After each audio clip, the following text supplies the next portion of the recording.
the zone. Competition's none in a league of my own. All about the W, I'ma bring it home. When it's over with, I'ma be the king of the throne. Now who can stop me? I'm in the zone. Competition's none in a league of my own.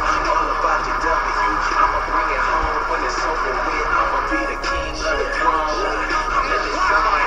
I'm in the zone. The competition way. All right, y'all. Welcome to Spartans Basketball Live. This is Coach Meet Ellis right here at GCC. Guys, we had a nationwide basketball combine this evening, and I am lucky to be able to have a gentleman with me by the name of Mark Hadden, who happens to be a scout for the Atlanta Hawks, has a couple of basketball teams in some minor leagues, and is out here scouting some of these players.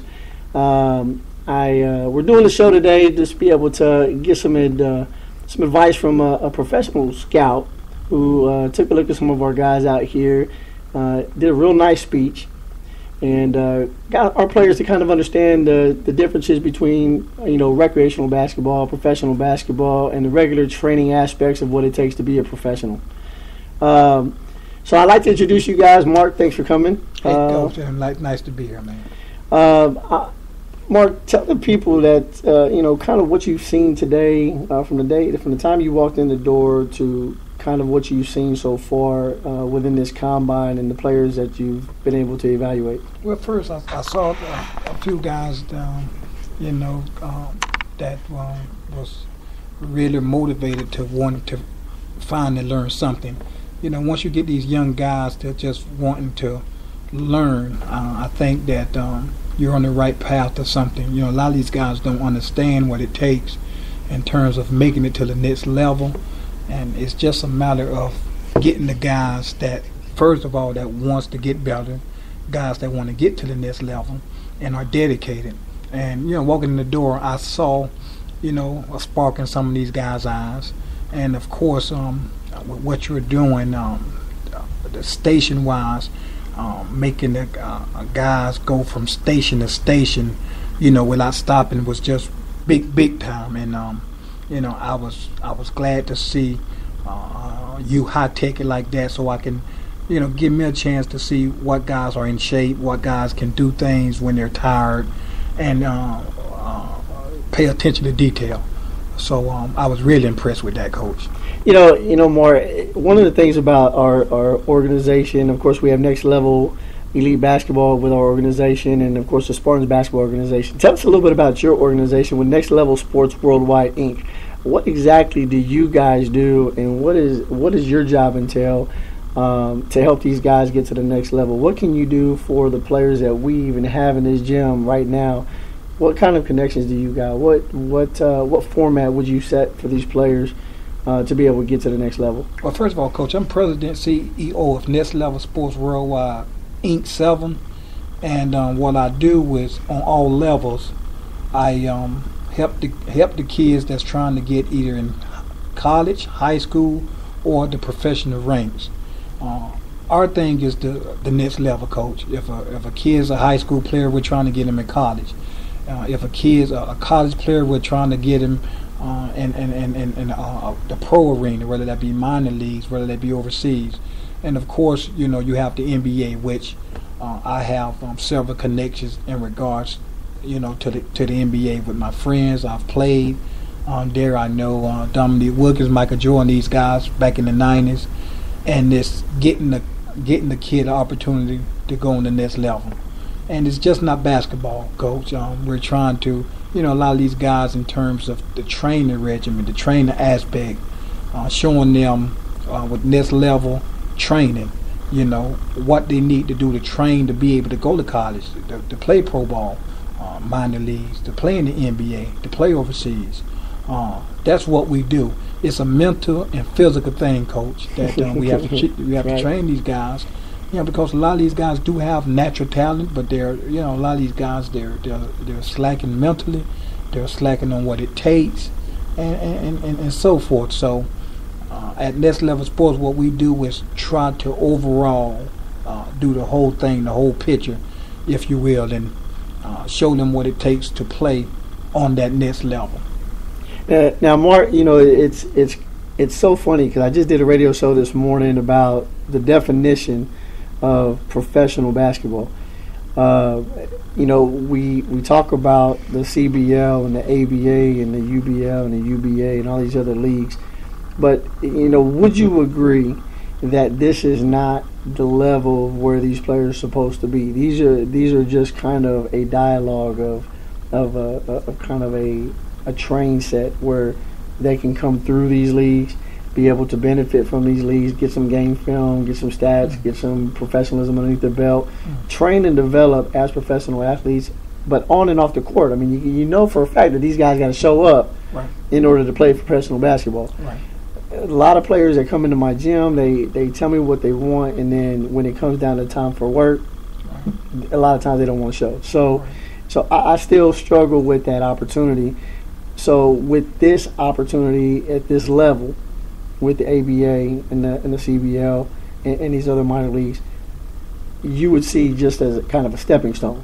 Definitely a stepping stone. It's a format for the players to get some exposure. You get a chance to play against some competitive competition. You have referees. You have the 24-second shot clock. It's definitely a foundation for them to show their talents and get good game film.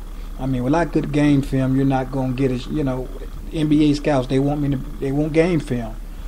Overseas, they want game film, and you want to get game film from great competition to some type of league, so that people can make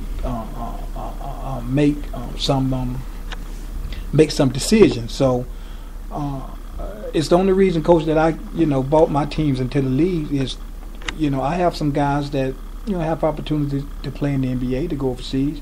Well, I got to have someone for these guys to play. I got to have a league where they can showcase their talents, and it's the reason why I not only got one team but two, and with my connections already and what I'm doing. And where are these teams located? My team in the CBL will be in Fort Pierce, Florida. Okay. It's called the Fort Pierce Warriors.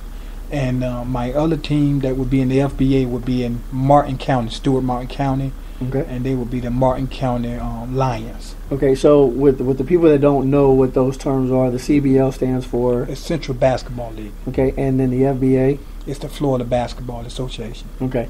Now for those of you who don't understand, the Florida Basketball Association is strictly a Florida-based basketball league to generate teams within the area of the state of Florida. And they play from city to city, but on a professional level. CBL, Central Basketball League, that is actually a league that is actually a nationwide league. There are some teams located in Texas and some other teams on the central area. I believe there's a couple in Georgia, if I'm not mistaken. And then, of course, we have ours down here in Florida. When we get back, we are going to talk about kind of what Mark Hadden, his overall objective when he walks to a combine and what he is looking for.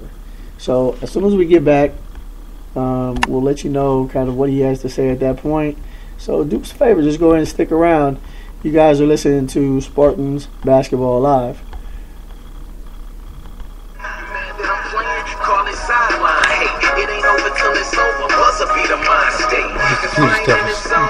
What you call this? They ask me how I do it.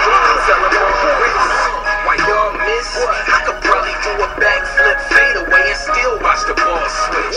Camera flash when I step up to the podium. Haters looking salty, easy on the soda. You should plan to lose if you thinking about folding them. Even with a joystick, it's still no control. No can stop me. I'm in the zone. Competition's none in the league of my own. All about the W. I'ma bring it home when it's over with. I'ma be the king on the throne. Now who can stop me? I'm in the zone. Competition's none in the league of my own.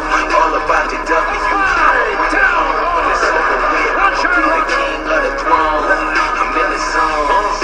And you can't take me out of that. At the top now, but the bottom's where they found me at. All right, you guys, we are back right here live from GCC right here in Largo, Florida, where we are hosting a national combine for Next Level Elite Basketball. We are joined with Mark Hadden, NBA scout, as well as minor league owner, who was also looking for some players. Now, Mark, we're back in, and we want to know kind of what you want to see when you walk into a combine or a gym and you're looking for players. Tell some of the players and the parents out here, what exactly do you look for out of a player as soon as you walk in the door? Of course, a lot of times, man, it goes far beyond basketball. And whenever I come in the gym in a combine such as this, I like to come early so I can look in the eyes of some of these guys. You know, who's ready. If the camp starts at 4 o'clock, who's here 3:55? Who's here 3:50? Are their shoes tired? You know, are they ready to play? Are they ready to go? A lot of times I make it a point to, you know, listen at some of their conversations in terms of, you know, is this something that they're wanting? Are they dedicated? Are they slacking? Are they you know, lazy, getting ready to play? You know, I make a lot of my decisions even before the game even starts, even before the ball goes up. And it's, you know, now you have to get the right kids, coach. You know, a lot of these guys, you know, don't have the right attitude, or they can't be coached, or they think that they know it all. These guys don't make it, and you have to make an assessment on the person's attitude, a person's his will, and how he thinks, and that type of stuff. Is he a good kid? It goes far beyond talent, coach. So from my understanding, there was a player that was supposed to be at this combine, yeah.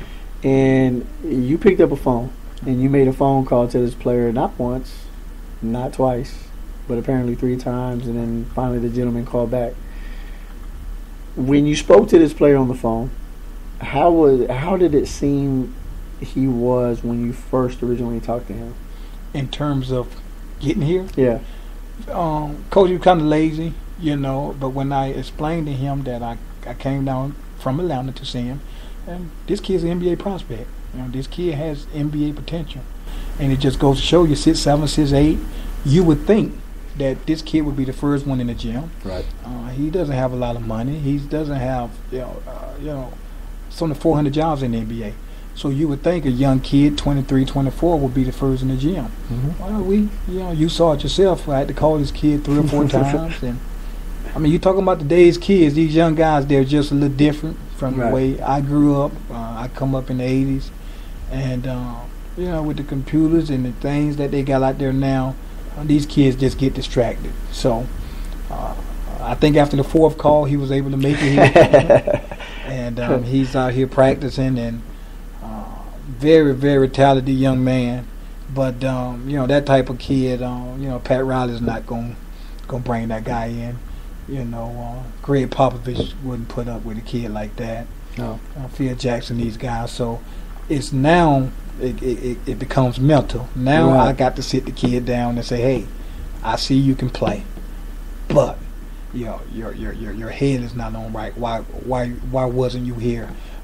No one's finna give you anything now. Right. You can't play in the NBA with the attitude you have.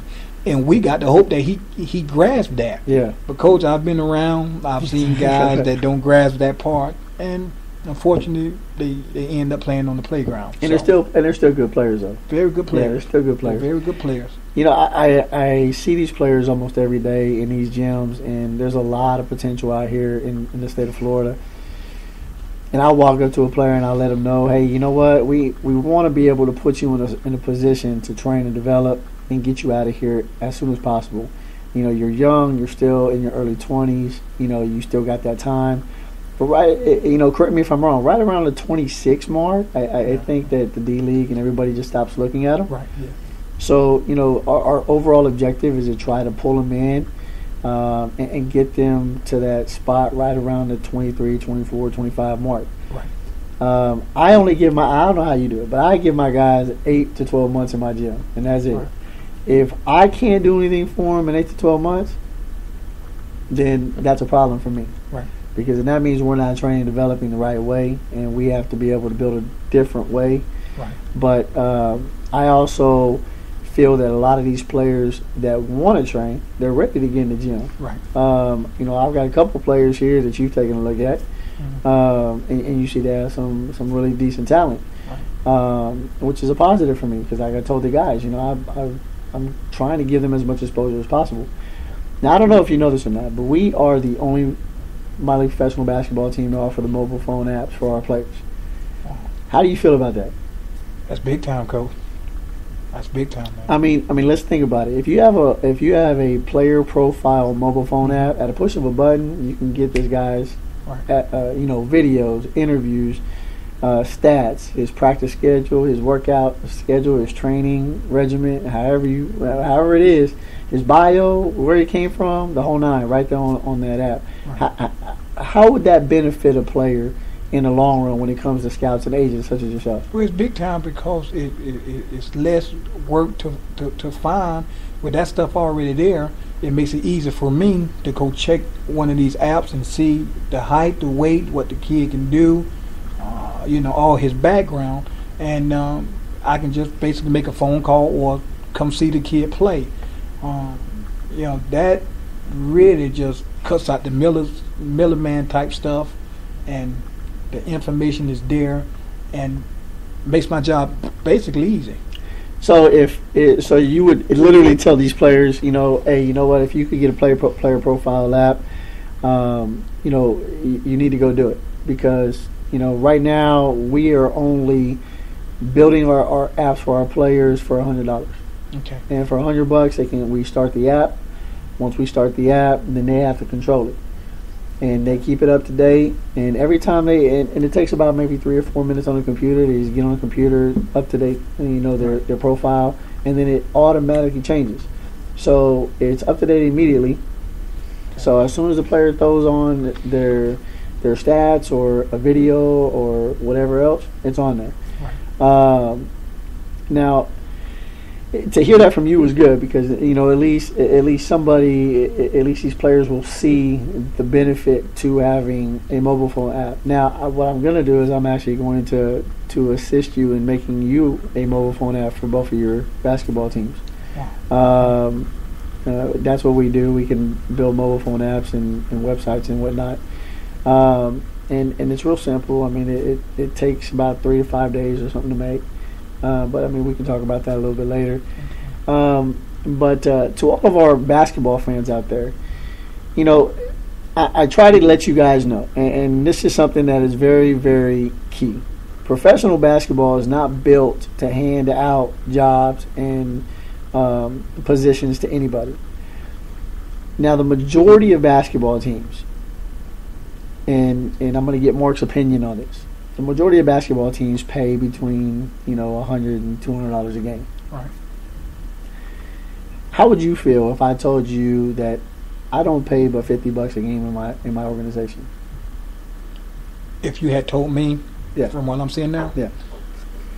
To be honest with you, Coach, I would take that 50 and be happy. Good. I would be happy because, Coach, and I say that with all true honesty because in what I've seen in the 3 hours I've been here, I see videotape, so I know I'm getting exposure. I see recordings of my times. I see the app profile that you just talked about and the opportunity to play for a basketball player. Yeah. We already know that we can't get rich in the minor leagues anyway. Absolutely. You can't Absolutely. get rich. No, not at all. So this got to be a stepping stone to either going overseas and making the bread, yep, or getting a shot at the NBA. And we all know overseas it's tax-free money. Right. And there's so many. You got Italy, Spain, France. You got Australia. You got China. You got so many places that's looking for players. There's only 400 spots in the NBA, Coach. So, and while I saw in what you were doing, if I'm a basketball player, I'm saying, wow, I'm going to get the exposure. My profile is going to be worldwide. Guys like myself and other NBA agents and stuff is going to get a chance to see, read my profile, come to my games. Well, I have a great opportunity to go make the big bread either overseas or in the NBA. Right. So the $50 won't be anything to me. Absolutely. I would love to. What would make me really feel good is the fact that I know I'm getting exposure. Exactly. I know I'm with a good program. I know I'm getting videotape.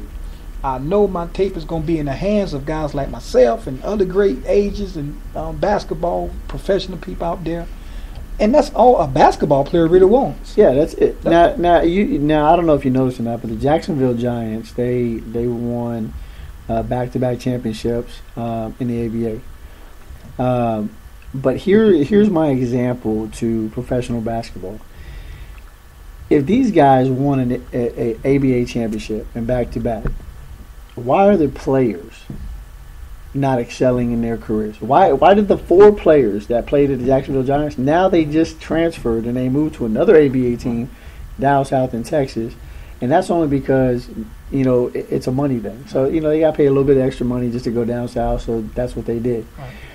So, to me, as a professional basketball coach and an owner, I don't see personally that this level of basketball is professional. I think it's professional to a certain extent of being able to get game film and stats and whatnot.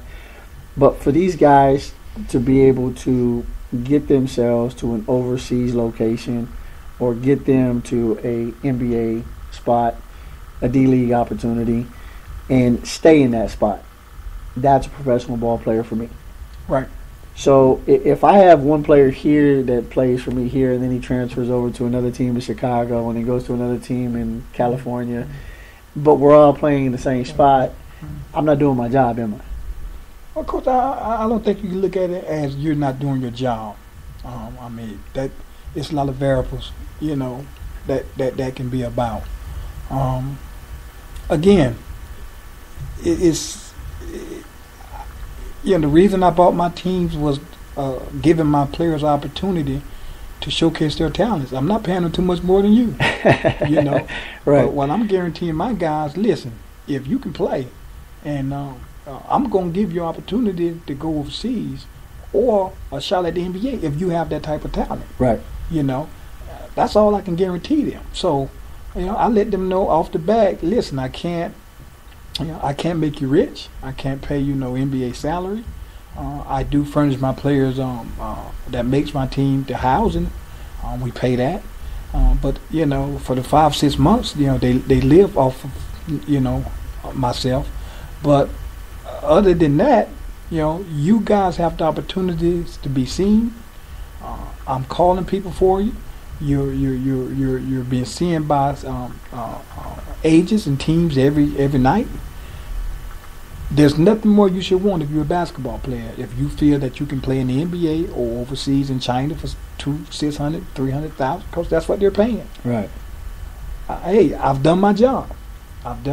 Now, if you could recommend players to kind of either stay away from or kind of shy away from certain leagues or teams in the overseas market, would you suggest certain countries not to really look at, or would you consider like certain teams and organizations? How do these players deal with that kind of issue? That's a tricky question. You have some places, my experience, Mexico has been a tough one for me. Over in Mexico, a lot of times you have to make sure that you read the contract well. There's been some players that haven't gotten paid. So I'm not crazy about Mexico, right? From experience. Other than that, there ain't too many. There ain't too many more I can pretty much talk about from experience. It's been Mexico with me. Well, guys, I just want to let you guys know that Mark Hadden, I really appreciate you coming out tonight and speaking with me, talking about the combine and what these guys need to expect. Let everybody know Next Level Sports Inc. And of course owner Mark Hadden. If you want to get in contact with him, you can go to his website, nextlevelsports.org. That's nextlevelsports.org. You can even email him at haddensports@hotmail.com. And feel free to give him a call. Give him a shout out. I don't think he'd have a problem with anybody giving him a call, would you? No, sir. No, sir. So give them a call at 772-713-0830. I'm going to repeat that. It's 772-713-0830. And again, the website is nextlevelsports.org. Mark, I appreciate your time. Thanks for coming out. And ladies, gentlemen, and men of all ages, and women as well, listen to me. Basketball is here. Okay, it's going to be here in the state of Florida. I'm telling you, this is where it's going to start. Next Level Elite basketball training and development program, as well as my Spartans basketball organization. And, of course, Mr. Hadden's 2 teams as well here in the state of Florida. We're all looking for players. So if you guys are really, really serious about playing, and all joking aside, this is the time to get in. My name is Coach Benjamin Mireles. I appreciate your time. Don't forget to give me a call, 727-645-9796. It's 727-645-9796. You can also reach us at SpartansProBall.yolasite.com, which is YOLASITE. At SpartansProBall.yolasite.com. Guys, have a good night, and we appreciate for you guys listening.